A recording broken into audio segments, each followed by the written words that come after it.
Dighi police station अंतर्गत 276/2020 नुसार अविनाश बाळू हाणवे यांच्या विरोधात भादवी कलम 397, 394, 504, 506 तसेच मोक्का कायद्याअंतर्गत गुन्हा नोंद करण्यात आला होता। सदर आरोपीच्या वतीने ॲडव्होकेट सचिन झालटे आणि ॲडव्होकेट अजित गंडाळ यांच्या वतीने स्पेशल कोर्टात जामिनाचा अर्ज दाखल करण्यात आला होता।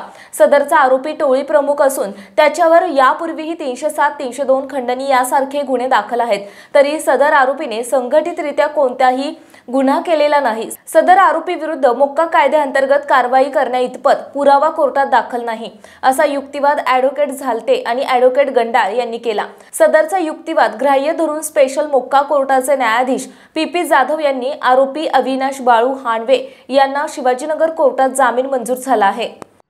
नमस्कार। दिघी पोलीस स्टेशन अंतर्गत मोक्का कोर्टाची ऑर्डर निघली आहे, त्या संदर्भात आपण माननीय श्री ॲडव्होकेट अजित गंडाळ सर यांच्याशी चर्चा करण्यासाठी आलो आहोत।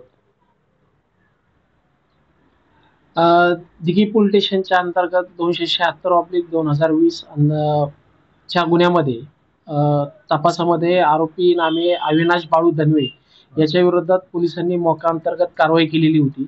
सदर आरोपीचा जामिनाचा अर्ज ॲडव्होकेट सचिन झालटे व अजित गंडाळ म्हणजे मी स्वतः स्पेशल मोक्का कोर्टामध्ये जामिनाचा अर्ज दाखल केलेला होता।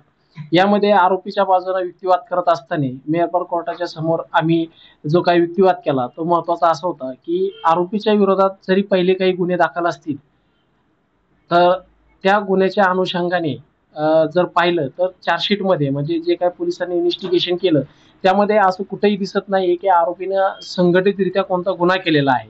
तसेच आत्ताचे जे गुन्ह्यामधले IPCचे सेक्शन आहेत त्या संदर्भात जे काही पोलिसांनी इन्व्हेस्टिगेशन केलं ते इन्व्हेस्टिगेशनमध्ये आरोपी विरुद्ध गुन्हा सिद्ध होईल असा कोणताही प्रकारचा पुरावा मेहरबान कोर्टात दाखल करण्यात आलेला नव्हता।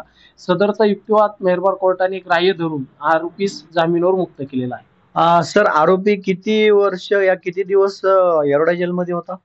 2 वर्ष 8 महिने आरोपी येरवडा जेलमध्ये होता आणि विशेष गोष्ट यामध्ये ह्या आरोपीस गँग लीडर म्हणून पोलिसांनी रिपोर्टमध्ये दाखवलेलं होतं आणि सदर आरोपीला गँग लीडर दाखवण्याचं कारण असं होतं की आरोपीच्या विरोधात पहिले 302, 307 अशा प्रकारचे गुन्हे दाखल होते, पण ते गुन्हे कुठेही संघटितरित्या आरोपीने केलेले आहे असा कोणताही कनेक्टेड पुरावा सदरच्या इन्व्हेस्टिगेशनमध्ये पोलिसांनी दाखवलेला नव्हता। ओके, आपण बघू शकता आपण गंडाळ सरांकडे आलो होतो, त्यांनी चर्चा केली मोक्का कोर्टात कशी ऑर्डर केली ती। कॅमेरामॅन आतार सोबत मी संतोष सावंत, पुणे।